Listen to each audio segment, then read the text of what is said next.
ত্রিপুরেশ্বরী মায়ের পবিত্র পূর্ণ ভূমিতে ভারতবর্ষের মাননীয় উপরাষ্ট্রপতি তথা রাজ্যসভার চেয়ারম্যান সিপি রাধাকৃষ্ণনজিকে জানাই আন্তরিক স্বাগতম এবং অভিনন্দন।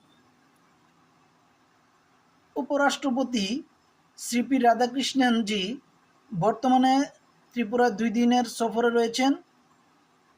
তিনি ত্রিপুরা সুন্দরী মন্দিরে পূজা অর্চনা করবেন এবং আগামীকালকে ত্রিপুরা ইউনিভার্সিটির 14তম কনভোকেশন অনুষ্ঠানে যোগদান করবেন এবং শিক্ষার্থীদের উৎসাহিত করবেন।